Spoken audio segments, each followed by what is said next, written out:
Welcome to Help for Code Learning. I'm Ashish Gadpale, your Oracle and SQL trainer. Today we are going to discuss about default constraints.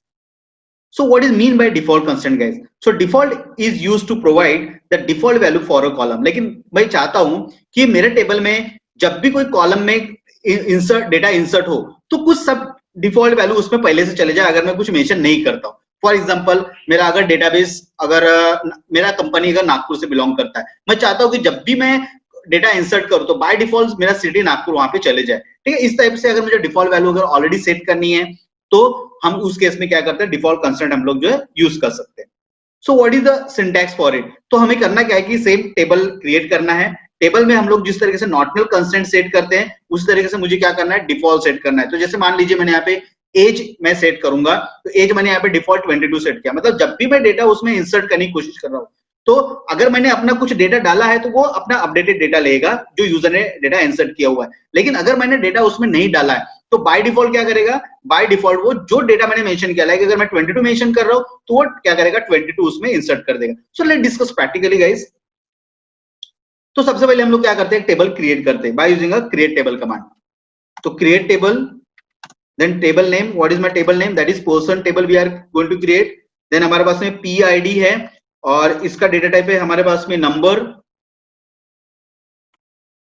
और इसका जो size है हम लोग set करते हैं यहाँ पे लाइक 4 आई एम सेटिंग, और इसको मैं कंस्टेंट लगा के रखता हूँ यहाँ पे, that is not null. Then हम लोग जो है मेरे पास में एक f नेम नाम का एक वेरिएबल है. देन हम लोग इसके भी एक वेरिएबल हम लोग सेट करते हैं f नेम का, और यहाँ पे हम लोग इसको देते 9 and then this is not null. हमने यहाँ पे नॉट नल सेट किया है. देन हम लोग जो है एल नेम क्रिएट करते हैं. एल नेम नाम का मेरे पास में कॉलम है, last name.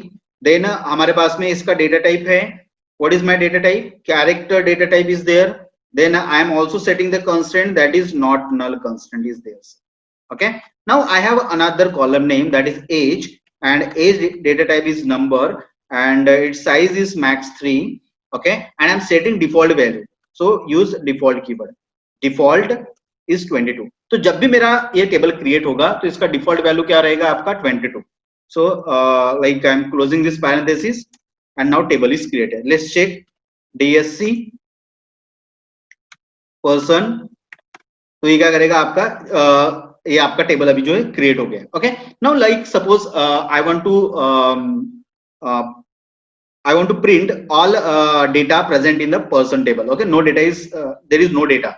so what I will do, select star from person. तो अभी कोई डेटा इसमें है नहीं तो नो रोल सिलेक्टेड आएगा. अभी हम लोग क्या करते हैं, इंसर्ट क्वेरी से हम लोग जो एक डेटा इसमें इंसर्ट करते हैं. तो इंसर्ट क्वेरी से insert into person values, Rajeev Verma मैंने इसमें इंसर्ट किया है 23. तो ये क्या होगा, अभी 1 रो क्रिएटेड. अभी मैं चेक करता हूँ मेरा टेबल में सिलेक्ट स्टार फ्रॉम पर्सन, तो यहाँ पे देखो यहाँ पे एक डेटा आ गया है. ठीक है, अभी हम लोग क्या करते हैं इसमें कि अभी हम लोग जो है फिर से डेटा इसमें इंसर्ट करते हैं. Like suppose insert into values, insert into हम लोग यहाँ पे कॉलम ने मेंशन करते हैं लाइक PID मेरा एक कॉलम है. देन मैं सेट करता हूँ यहाँ पे मेरा नेक्स्ट कॉलम है F नेम. देन मेरा नेक्स्ट कॉलम है L नेम. ठीक है, और इस बार जो है हम लोग एज इंसर्ट नहीं करने वाले. तो PID मैंने इंसर्ट किया, F नेम L नेम मैंने इंसर्ट किया. देन हम लोग जो वैल्यूज इंसर्ट कर रहे हैं, देन हम लोग क्या कर रहे हैं कि इसमें हम लोग इस बार एज स्पेसिफाई नहीं करने वाले. मतलब इसका एज मैं यहाँ पे स्किप कर रहा हूँ. तो मेरे पास में मान लीजिए मेरे पास में सेकंड नंबर का एंट्री है और इसका नेम जो है लाइक इसका नेम है मोहन एंड इस सरनेम में भी शर्मा. ओके, मोहन शर्मा. तो मैंने एक डेटा यहाँ पे इंसर्ट कर रहा हूँ. तो यहाँ पे क्या है, 1 रो क्रिएटेड. तो जब मैं सिलेक्ट स्टार फ्रॉम पर्सन करूंगा तो यहाँ पे देखिए कि पहला जो डेटा मैंने 23 स्पेसिफाई किया था उसने 23 ले लिया.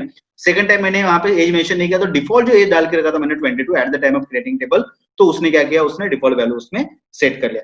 सिमिलरली अगर मैं चाहता हूं कि अल्टर करना चाहता हूं इसको, तो अल्टर भी आप पॉसिबल है. तो like what we can do, alter. अगर यहाँ पे हमारे पास में अगर मान लीजिए कोई अगर ऑलरेडी कोई अगर ऐसा कॉलम है जिसको हम लोग अल्टर करना चाहते हैं तो हम लोग उसको अल्टर भी कर सकते हैं बाय यूजिंग अल्टर कमांड. तो लाइक सपोज अगर मेरे पास में ऑलरेडी 22 सेट किया है, तो अगर 22 को मुझे सेट करना है कि 23 सेट करना है, 24 सेट करना है, इस तरीके से भी आप लोग क्या कर सकते हो उसमें अल्टर कर सकते हैं। इवन जो अपना जो डेटाबेस में अगर जो डेट रहता है, लाइक एक कॉलम रहता है यहाँ पे, लाइक डेट ऑफ ज्वाइनिंग, ऐसे कुछ जो भी हम लोग कॉलम्स क्रिएट करते हैं, उसमें भी आप लोग क्या कर सकते हैं, उसमें हम लोग जो है उसमें डिफॉल्ट वैल्यू हम लोग सेट करके रख सकते हैं। If you want to alter the table and want to add a new column with some default value, okay, so what I can do, so let me first show, that is DSC, और मेरा table का name क्या है, person, DSC person.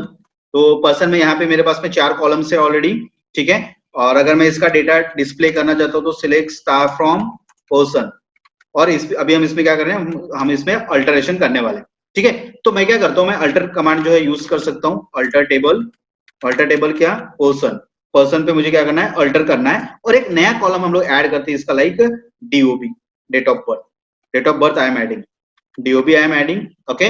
इसका data type क्या रहेगा, इसका data type रहेगा डेट, और इसके में हम लोग डिफॉल्ट वैल्यू सेट करके रखते हैं, लाइक डिफॉल्ट वैल्यू, डिफॉल्ट, और इसमें अपना करंट डेट डालते हैं। तो करंट डेट के लिए हम लोग क्या यूज करते हैं, सीस डेट मतलब क्या, सिस्टम का डेट, करंट डेट। तो ये क्या हो जाएगा, टेबल अल्टर्ड हो गया। अभी जैसे DSC पर्सन करके देखो, यहाँ पे डेट आ गया, और सिलेक्ट स्टार फ्रॉम पर्सन, तो यहाँ पे देख सकते हैं आप, बाय डिफॉल्ट जो आज का करंट सीज डेट था उसने उसको सेट कर दिया, उसमें उसको डेटा डाल दिया। तो इस तरीके से हम लोग क्या कर सकते हैं कि करंट डेट अगर मेंशन डालना है वो भी डाल सकते हैं। इवन अगर आपको करंट डेट अगर आपको रिट्राइव करनी है तो आप सीज डेट से रिट्राइव कर सकते हैं। तो उसके लिए मुझे क्या लिखना पड़ेगा, डमी टेबल का यूज करना पड़ेगा, सिलेक्ट सीज डेट फ्रॉम 12। तो आप सिस डेट फ्रॉम 12 करते हैं तो करंट में जो डेट है वो हमको यहाँ पे सिस डेट क्या करता है, रिट्राइव करके देता है।